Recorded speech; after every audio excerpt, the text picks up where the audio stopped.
One word I tell my patients anytime they sit down and meet me for the first time that they cannot use in my office is should. you know, um, I think that that is so limiting, and it's also very controlling. This is a season for fertility of letting go, of accepting that you need help, of finding your village, your team, and not allowing the shoulds in your life to steal your joy. This podcast is meant to provide information on reproductive health. It does not establish a physician-patient relationship, and we would urge you to contact your treating provider regarding your care.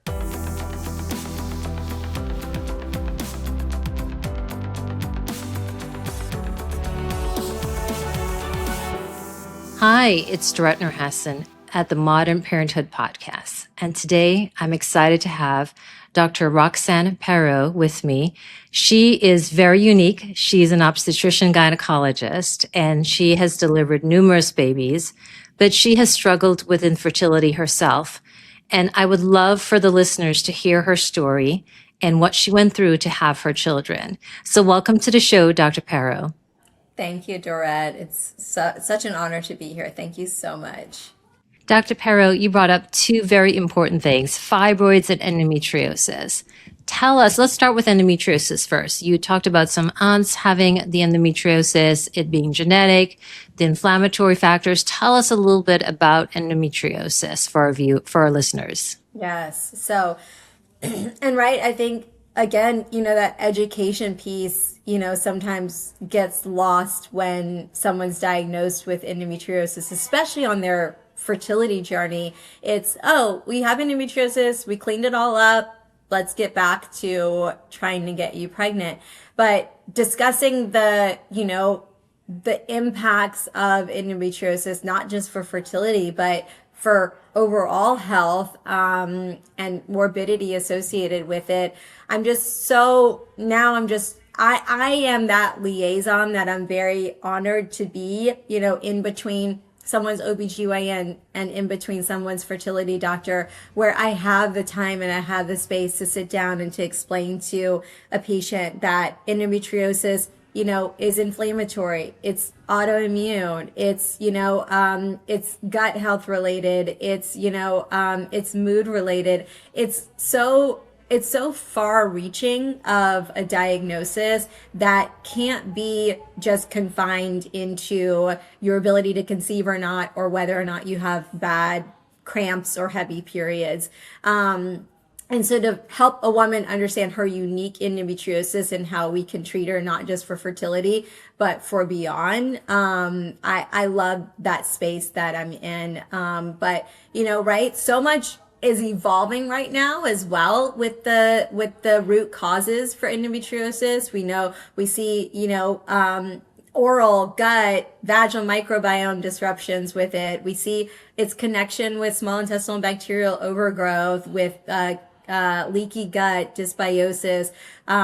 We're seeing all of these new immune markers that are connected with inflammation for endometriosis. So I think we're in a really exciting time to learn more and do more for endometriosis patients, because we kind of don't have enough tools to really treat it well for women. I love that you mentioned that, because oftentimes I see patients, they have a surgery and a couple of years later they have another surgery and then another surgery.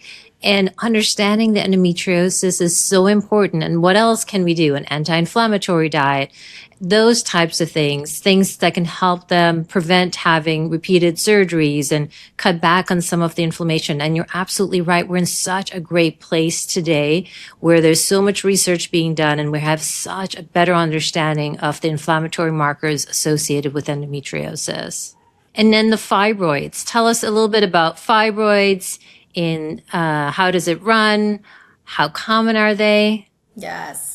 We know that fibroids are extremely common, right? And especially for, Black women like myself, up to 80-90% of Black women at some point could be diagnosed with fibroids. But I think it's also, right, super important to understand that, the etiology of infertility is not always, just because you have a fibroid, that's it, slam dunk, we take it out and you're good to go.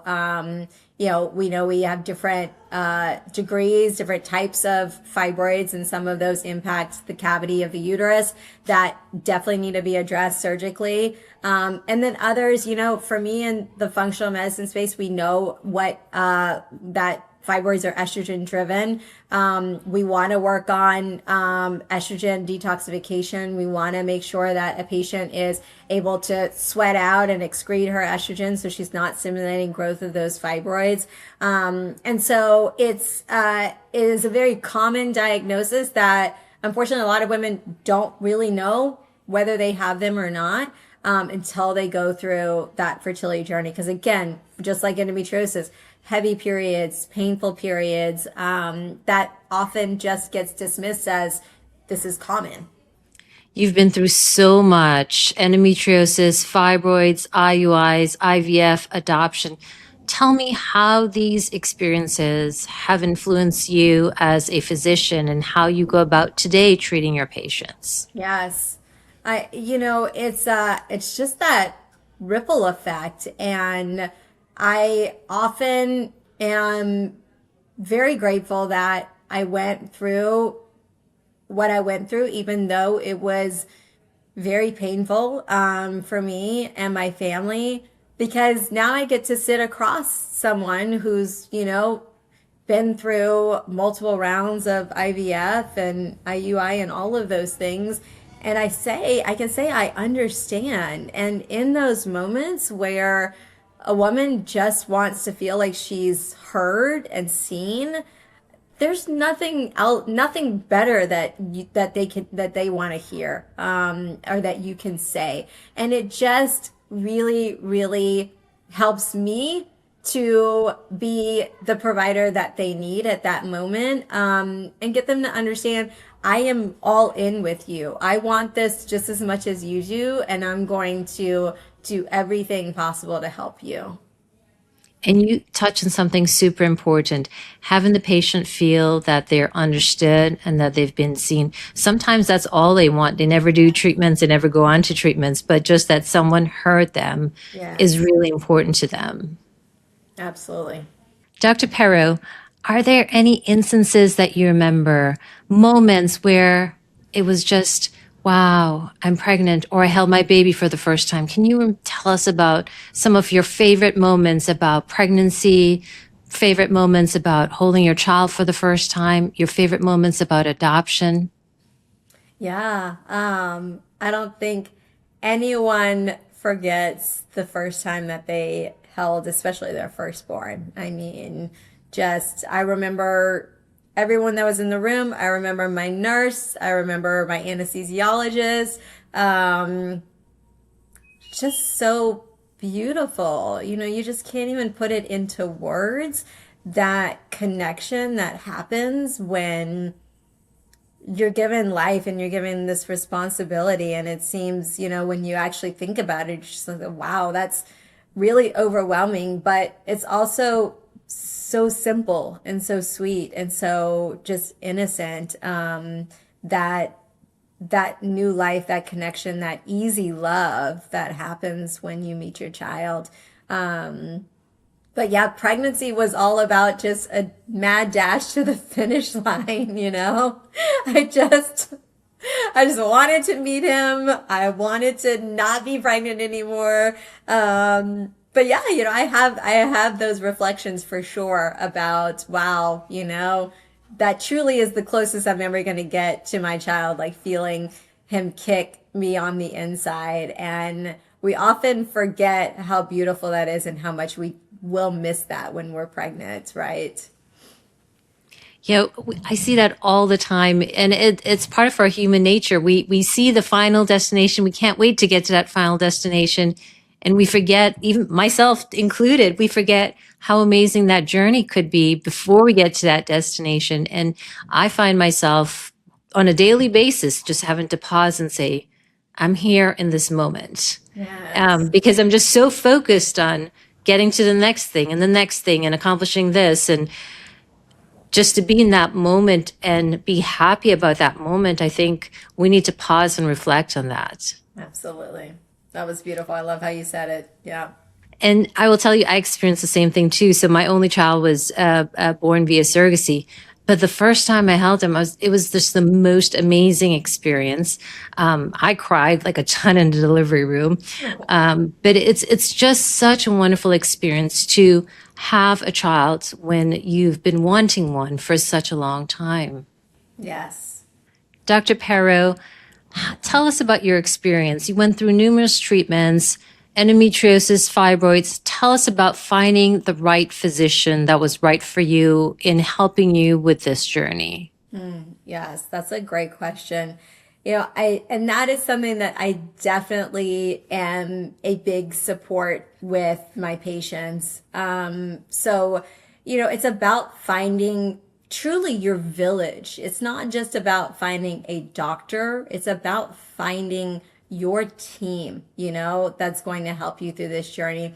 And that is even when you're thinking about just the people that you're surrounding yourself with. I remember in my fertility journey at some point, at that time, my best friend of, 6 years had said, hey, well, maybe it's just not, God's plan for you to be a mom. And I remembered in that moment, you cannot be part of my village right now. I love you, but these are not the words that I need in my life. And so I went through staying with the same fertility doctor for 4 years and so grateful for their care. But I do encourage patients, look, there is nothing wrong with seeking a second opinion, a third opinion. You've got to feel like this person is really, really in your corner, that they don't have one hand on the door the second that they open the door, ready to leave and go on to the next patient. You want to feel like they are all in and they are involved. They remember what they did last cycle. They have your best interest. They know specific details about your history, and that you're not rehashing it every new appointment that you go to. And I think that that's very important. And I think we have the ability, right, to go online and see these success rates with fertility doctors. And that's all that we look at when we're choosing a fertility doctor. But it doesn't always mean that that's the right thing for you to prioritize. Yes, it's important that they have high success rates, but across the board, there's so many good doctors with great success rates. So how do you pick the right one for you? You go and you interview them and you really do understand, look, these people should be in my corner. I'm investing my time, my money in this, and I want to make it with the right team. So well said. It's finding that right match where you feel like you can work with that person and they understand you. And you're also right in terms of a team, not just your physician, but family, friends, a therapist. There's so many people that go about helping with the fertility journey. And it's so important to have that village. Yes, absolutely. Yeah. And I love, Dorette, that I'm a part of your village. Thank you so much for taking care of so many of my patients. And thank you for respecting what I am trying to do to help them through lifestyle and functional medicine. And I just truly respect everything that you've done. And I really appreciate our friendship that we've had. Thank you. I appreciate the same thing. Thank you. Well, I want to close this episode with you leaving some words of wisdom for our listeners who are struggling with infertility. Some may not have made their appointment as yet to go see the fertility doctor. They're just at home wondering, wishing if they should even make an appointment. And then those who have done numerous treatments, can you leave them with some words of wisdom and hope? One word I tell my patients anytime they sit down and meet me for the first time that they cannot use in my office is should.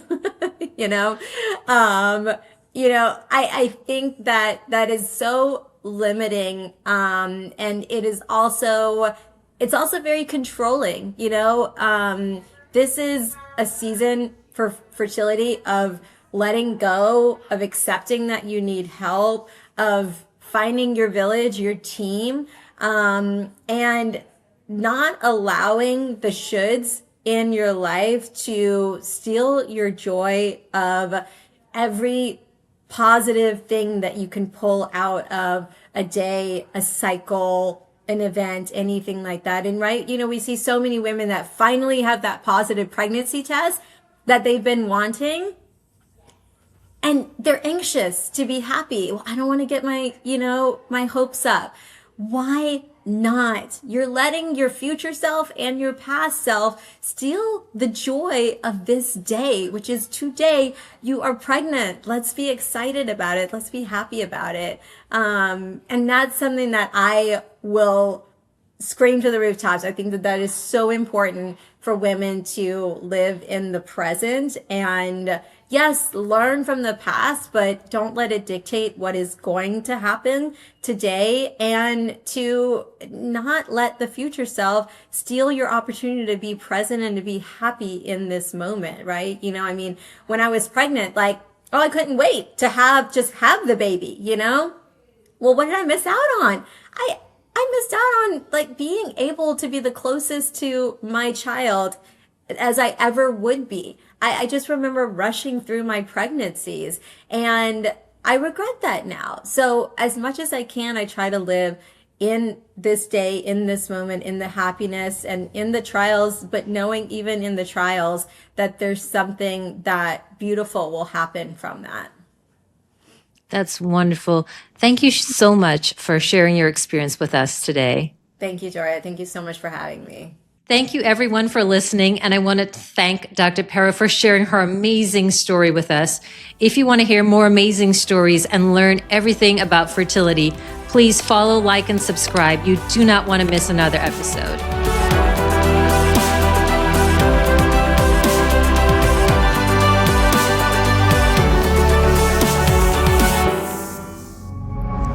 Pioneer.